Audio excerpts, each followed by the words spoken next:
and CCP program is, I don't think anybody else can touch it. So thank you and your team for everything you guys do. So thank you. Let's see, next is adoption of the agenda. What's the pleasure of the board? Move to approve. Second. Motion by Mr. Humphries, I think Mr. Bridges. Any questions or discussion on the agenda? Those in favor, if you'd raise your hand. That carries 8-0. Next, we have approval of the minutes. There are two sets of minutes. First is the August 12th business and closed session, and then the August 12th closed session. What's the pleasure of the board? Motion to approve both. Second. Motion by Mr. Fitch, second by Mr. Taylor. Any questions or discussion? Those in favor, if you'd raise your hand. And that carries 8-0. We'll move on to committee reports. First is Finance and Personnel. Mr. Shores. Thank you, Mr. Chair. Finance Personnel Committee met on August 29th, 2024. Rob McDaniel shared a state and local budget update. The first payroll of this year for teachers went out on Friday, August 30th. Currently, we're working on an interim budget. A budget will come to the committee for approval at the next meeting in October. Mr. McDaniel shared ESSER update that was provided by Donna Piercy. All ESSER money has been allotted and is on track to be spent by September 2024 deadline. The majority of the money has been fully spent, including the large amount that was designated for the HVAC projects at our traditional high schools. Dr. Jennifer Wampler shared an update related to the new Fair Labor Standard rulings and the impact on some payroll processes and positions. Dr. Wampler also gave a vacancy update for the 2024-2025 school year.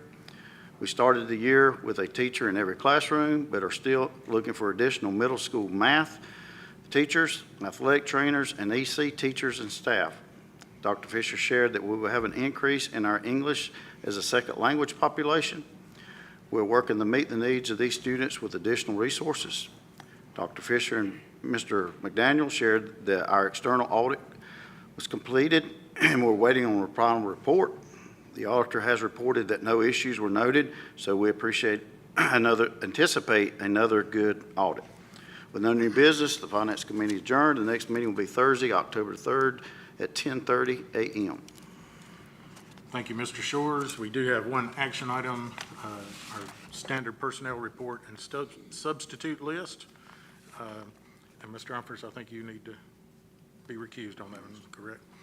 Okay, so what's the pleasure of the board?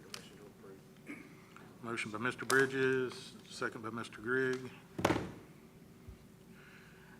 Those in favor, if you'd raise your hand. And that carries 7-0. Next is educational programs, Mr. Humphries. All right, Education Programs Committee met on Friday, August the 30th. CTO Ginger Jackson shared an update regarding gaggle services. Over the summer, NCDPI announced funding for software that monitors student safety and questionable content. Cleveland County Schools maintains a subscription to Gaggle. Therefore, Cleveland County Schools will be provided this software at no cost for the 24-25 school year. The committee discussed how the software is utilized in the system and how it alerts staff of potential issues. The committee reviewed attendance data so far for this year, to this point, for the 24-25 school year. The committee reviewed data about specific schools' attendance trends. Dr. Hunnell provided an update regarding Cleveland County Schools CEP data. The committee reviewed the current structure of the school performance grade system for North Carolina. Instructional director shared positive items related to the work completed over the summer and from the beginning of the school year. This information was included in the board docs. The committee reviewed preliminary school performance data for the 23-24 school year. With no other business, the meeting was adjourned. The next meeting for the committee is scheduled for October the 4th at 10:30. Thank you, Mr. Humphries. Next is our Operations Committee report. Mr. Taylor. Thank you, Mr. Queen. The August 30th Operations Committee meeting was called to order by Robert Queen. Dr. Jennifer Wampler shared the capital projects report. The committee reviewed the report, and this starts the new report for 2024-2025. The capital report is is attached to the board's agenda as an informational item. Daniel Sherman shared an update on the MEP ESSER-funded projects at our traditional high schools. We have a CO on all 4 projects, finishing up HVAC control work and training at all locations. Mr. Sherman updated the committee on the change order that was discussed at the last meeting for Shelby High School related to electrical work. The change order was for $50,916, which was fully covered by the electrical allowance and contingency for the project, but has been shared with the committee because it was over $30,000. Mr. Sherman shared that we have a CO for both press boxes and they are now in use. David Pless provided a transportation update. It has been a successful start of the school year. Overall, fuel prices are good, but supply costs are up. We continue to battle bus driver shortages, but our schools are doing a good job handling issues. In new business, Dr. Wampler shared that we are resubmitting the needs-based public school capital fund grant request for an addition at Bethware Elementary School, an addition at Kings Mountain Middle, and new roofs at Burns High and Crest High Schools. With no additional new business, the meeting was adjourned. Next Operations Committee meeting is scheduled for Friday, October 4th at 12 p.m. Thank you, Mr. Taylor. Next is our Policy Committee report. Mr. Humphries. All righty. Policy Committee met on August 27th. The committee reviewed Policy 3105, which is homeschool dual enrollment for athletes, which was updated in the last committee meeting and recommended to the full board for a second read tonight. Dr. Wampler led the committee in a discussion of Policy 5030-R2, which is the use of school facilities and fee schedule. This policy was last revised in 2020, and with the addition of the new auditoriums at Burns and Crest High Schools, the schedule needs revision. Staff recommends an increase to the rental fees across the board due to increased cost of utilities and resources. The committee discussed the fee schedule and community use of facilities in depth. The committee unanimously recommended updates to Policy Regulation 5030-R2 to meet the needs of the system in regards to use and fees. Policy 5030-R2 will go to the full board for a first read at tonight's meeting. Dr. Wampler led the committee in reviewing policies 5030 and 5030-R1, which are also related to the community use facilities. The review of these policies was part of the committee's regular review of the policy manual and related to the update needed for Policy Regulation 5030-R2. The committee recommended no changes to these policies. With no new business, the meeting was adjourned. The next Policy Committee meeting is scheduled for Tuesday, October the 1st at noon. Thank you, Mr. Humphries. So we do have one policy revision for approval. That's Policy 3105, which is homeschool dual enrollment for athletics.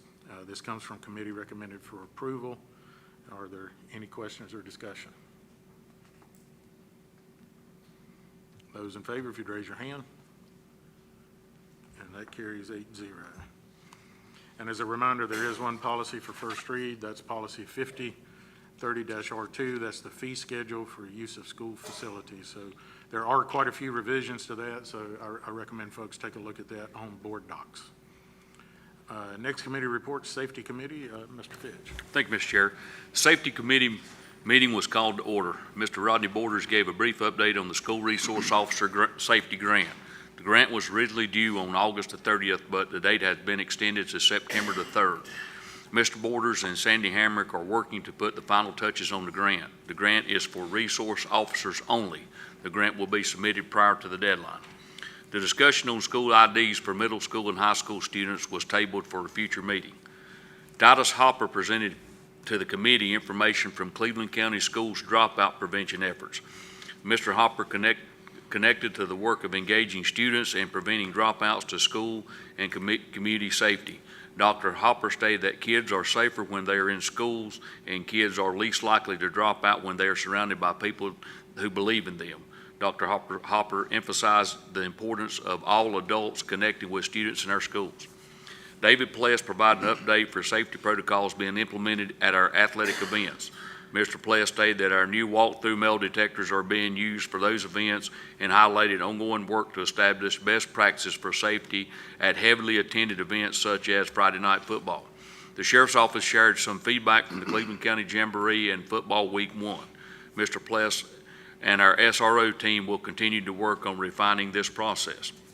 Mr. Borders updated the committee on the opening of school and ongoing safety focus in our schools. With no new business, the meeting was adjourned.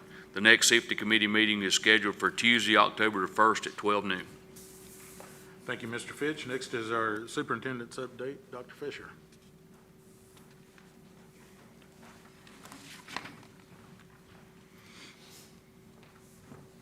Thank you, Mr. Chairman. Members of the board, just have a few updates for you tonight in terms of superintendent updates.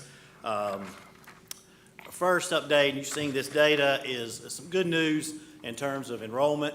Our ADM excuse me, over the first 10 days is up an average of 40 students. You can see some fluctuation there on those days. We're comparing data from 2024, 2025, this school year, to last school year. We will continue to monitor this, especially as we move towards day 20. The 20th day of school is this Wednesday, I believe, and then that'll be the end of the first month, and then we'll look at the end of month 2.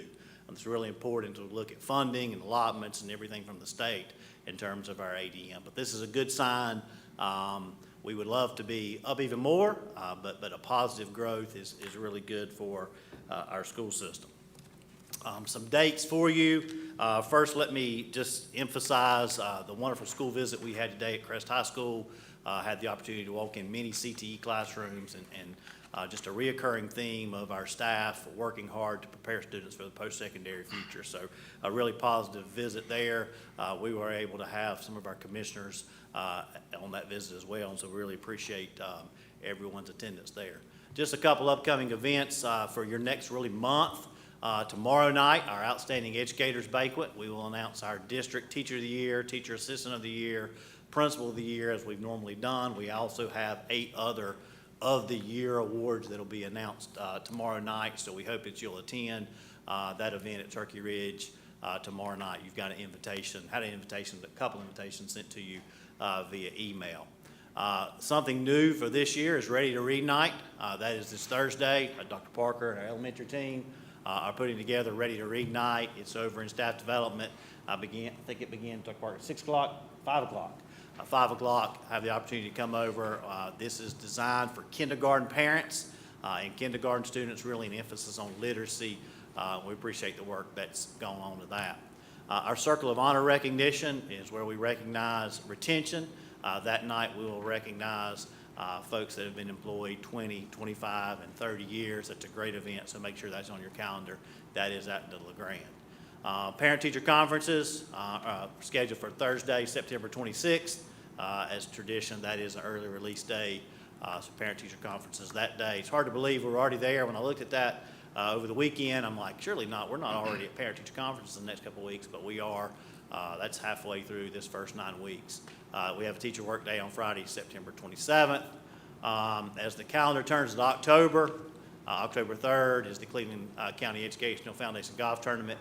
If you're interested or someone's interested in playing golf in that tournament, please let me know and we'll get you signed up. That gets us to our next board meeting on Monday, October 14th, and that is a teacher work day as well.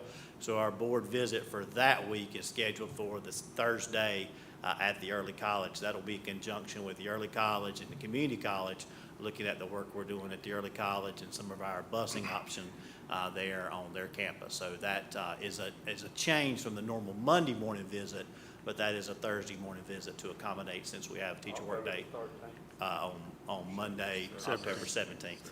And that's on you have a paper right there at your spot there. Okay. Flip it over, backs up. If you've got any questions about any of those events, please don't hesitate to reach out. I feel like sometimes I bombard you with those events, but I do want to make sure we communicate everything that's going on. It's a busy month, lots of evening activities, so we look forward to you joining us and celebrating our staff in many of these events. The last slide I have is just a reminder. You've seen this through email from Dr. Parker about our Ready to Read Family Night. We're excited about this. It's the first time we've done this, but really a focus on literacy with our parents. Mr. Chairman, thank you, and board members, if you have any questions, especially on calendars, feel free to reach out. We're glad to try to get you any information you need. Okay. All right, thank you. Next is public participation. Mr. Shores, if you'd read the rules of engagement.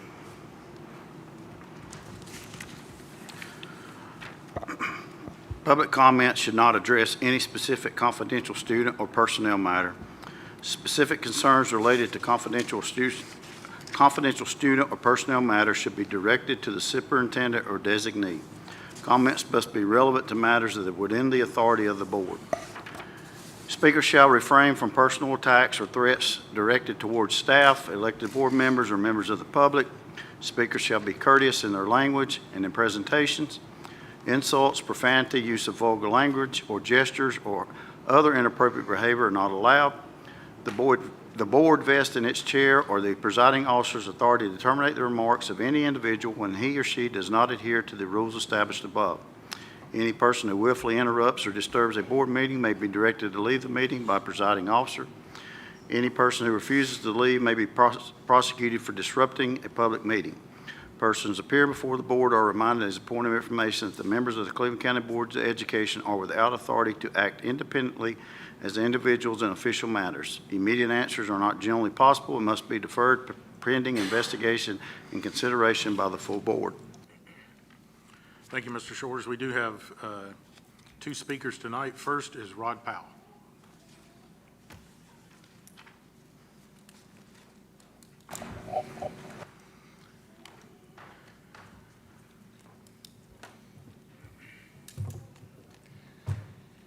Gentlemen, I want to address an issue that's not a distant problem here in Cleveland County. It's happening right here, right now in Cleveland County. Cyberbullying. Now, with 30 years of classroom experience, I've seen firsthand how the challenges our students face from day to day in the classroom have evolved. When I started teaching, bullying was something that happened face to face. Now, with technology being such a huge part of our kids' lives, bullying has moved online, and it's far harder for them to escape. This is happening in our community right now. I've been listening to community members and parents who've been affected, and the emotional toll is real. When kids don't feel safe, whether in the classroom or online, it affects their mental health, their ability to focus, and their well-being. So what can we do? First is education. Knowledge is our most powerful tool. We need to educate students, teachers, and parents to recognize and respond to cyberbullying. Workshops, training, and dialogue about the digital world are key to prevention. Second, we must build strong support systems for the victims. Students need to know there are trusted adults and peers who will listen and help, whether it's through counseling, peer support, or safe reporting channels.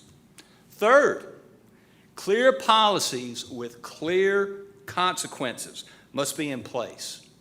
Firm, fair rules that everyone understands will create a safer environment for our students. Finally, we need to realize that this is a community effort. We need to work together, parents, educators, and local leaders to protect our kids. This is not just a school issue, it's a community issue.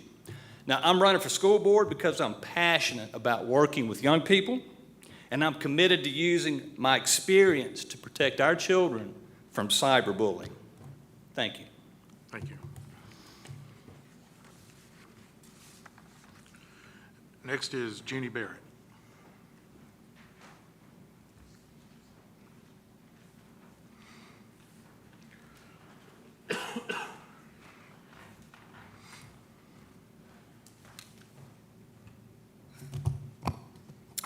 Why does it seem several of the public throughout the years to continue to stand here and address the same problems year after year with no answers in sight? There were supposed to have been other speakers here tonight, but they were afraid that they would be retaliated against. I'm not afraid.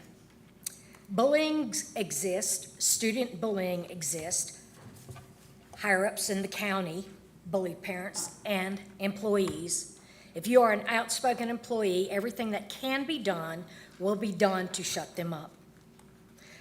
Some in this system bully their employees and parents. When is it appropriate for a higher-up to curse a parent? Tell me why no punishment has been brought forth. There have been incidents of employees bullying students if their personalities are not compatible. I have witnessed this firsthand and have reported it, and nothing was done to that person. She still has her job. My child was bullied by a teacher and administrators years ago. I removed my children and homeschooled them, yet it seems like this problem still continues today. Tell me why, if an administrator does something wrong, why are they awarded with a job at the county office? Yet if there is a scent of trouble with classified employees, they are crucified and removed from the system. That is discrimination at its finest. There are quite a few people around here that do not like me because I speak up about unfairness. It seems like there are different rules for different schools. If someone does not care for me, then it proves I have hit the nail on the head. Their dislikeness of me costs no money out of their pocket. And let me remind you, it is no sweat off of my back. My dislikes of any waste of money should be of concern. I will continue to speak out about wrongdoings and the method of sweeping things under the rug. Money is being taken out of mine and other taxpayers' pockets for the unsatisfactory jobs that have been produced for this county. Perhaps it is time for some people to be presented with a pink slip. For the ones that are running for office in November, please take into account the public wants visibility and communication. You will receive no respect if you are voted in and join a system that does not cooperate with the public. You will be eventually voted out if you make that costly mistake. It is time for a change in the leadership of CCS. 10 years of incompetence has been way too long. It's time to make CCS great again. Ms. Berry, if you would see Mr. Borders, if you'd raise your hand. If you'd see Mr. Borders afterward and give him specific examples of the things you talked about, then we could take a look at those. Next is our board member comments. Mr. Grigg. Well, I wasn't expecting to be first, but I guess I'll You drinking water, so. I knew there's something to it. What I want to talk about is I'm not placing any blame, but I'm placing awareness into the community. You know, we had last week a Georgia school shooting that left 4 dead, 9 injured, and it left hundreds traumatized. The dad said in court when he was arraigned that the son had been bullied regularly and called names. So looking this up, it says that the most common types of crimes in schools is bullying, physical fighting, sexual, and hate crimes. And these are crimes that can lead to bigger things. And for the people that's getting bullied, you know, there's no telling what the outcome can be with those people. In a North Carolina school in 2023, 300 weapons were seized during the year. It included guns, BB guns, knives. The number of knives in one school increased from 30 in 2020 and 21 to 150 in 23 and 24. In New York City, over 1,000 knives were confiscated last year alone in the school system. And we're proud board of the Cleveland County Schools. We had a good visit today. And we do have our security systems set up in our schools, but we do need them to alarm us to not only guns, but to knives or any other weapons that comes through. It seems that we also have some that feel like bullying is not something that goes on in our school system. But I received information last week where a middle school child was told to go home and kill himself. and this was said many times. I gave the information and the people they needed to contact to make sure that it was straightened out.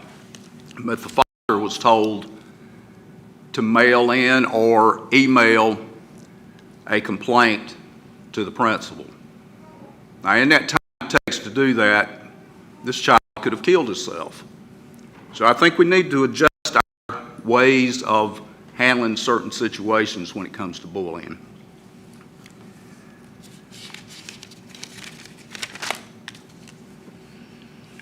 We need to address bullying no matter who comes to us with it.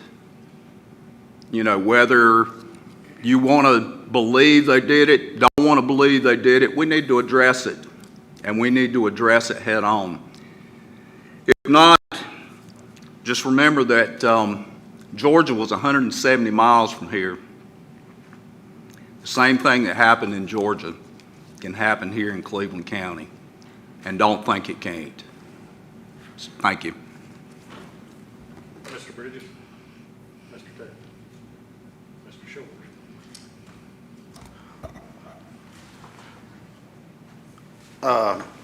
I'd just like to talk about our visit today at Crest and say that as a graduate of Crest High School and a school resource officer there for 4 years, I think we need to give credit where credit's due sometimes, and I admire you, Mr. Taylor, for showing up. Because after Friday night, I would have been embarrassed to come to Crest High School and walk around and see all the green and gold. Wait a minute. But besides, you didn't have your turn. But seriously. Oh, yeah, okay. But anyway, no, seriously, on a serious note, I did enjoy our visit. The thing that caught me the most was, and I believe it was the principal, y'all correct me if I'm wrong, stated he knew some boys that we were sitting there looking at, that he knew since the 6th grade, 7th grade. He said, if you'd asked me then, they wouldn't be sitting here where they are today. I would have just said they wasn't going to make it. But they found what they were interested in this CTE. And they found and now they're very successful in what they're doing. So we're not all built to be the books and the handwriting and all that. Some of us have things that we like to do that's involving CTE, and that was the thing that got me out of all the stuff we looked at, and it was all great. But just knowing that those boys there found their niche and something that they were really interested in, and I think we have one of the best CTE programs in the state. Mr. Fitch? No, sir. Mr. Blount? Well, I guess I'm getting my 2 cents worth in. I was on that meeting, the CTE, and I was very impressed because I went to Crest High School too, that green and gold. Green and gold. And we had one welder and one cutting torch when I was in that school, and it was a stick welder in 1968 and 9. And they had about 30 bays in there today where they could really accommodate the kids with all sorts of welding. And the teacher is a certified inspector of welding too, and seen a lot of beads that was on flat steel that those kids had done, and it was amazing. And then, as in that group, they had those robots working. Our CTE program, but I also found out my blood pressure was high too. I went in the nursing thing, and them kids is coming out of there with some knowledge that can go get a job. And they asked, did anybody want anything done? And I just said, oh, let's just let you check my blood pressure. Because it had started boiling, just a little bit earlier for some reason or another, and they checked it. And it was 155, 150, well, what was it, 155 over 85 or 90. It is definitely up from what my blood pressure usually was, but I did enjoy my visit, and our CTE programs are really doing good. And our FFA, and they're showing the vet techs and how to give the shots and stuff like that. Well, stuff like that I'm very familiar with. I'm not familiar with English and science. I'm in the agriculture. I had 100 average when I was in high school in agriculture, and I had about a 50 average in English. So that's the reason I might not talk well, my pronouns and my verbs and stuff like that. But everybody's not going to be an English teacher. But I do want to say one thing that I want to make sure that our schools is going to start doing. I seen a 26-year-old kid last week came in the store, and he had earned his first paycheck. His first paycheck. And it was for $110. And he is 26 years old. And he come in to get it cashed at the store.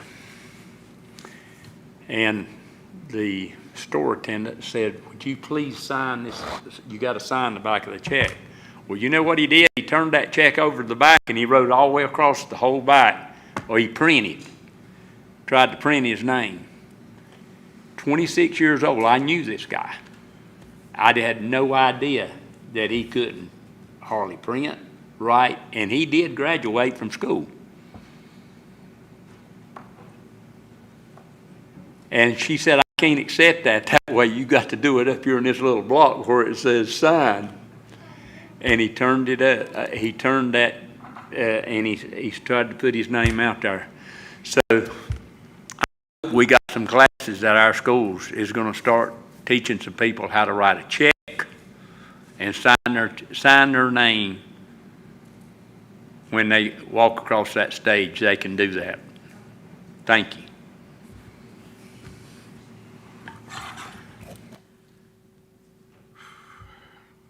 Ms. Benfield, thank you. I'm just going to leave it at that. Thank you for what you do in your crew. You're doing a good job, and you've heard that from about everybody tonight, so thank you. Do we have a motion to adjourn? I'll make it. All righty. I guess y'all fellas that went to Crest, elementary schools that talk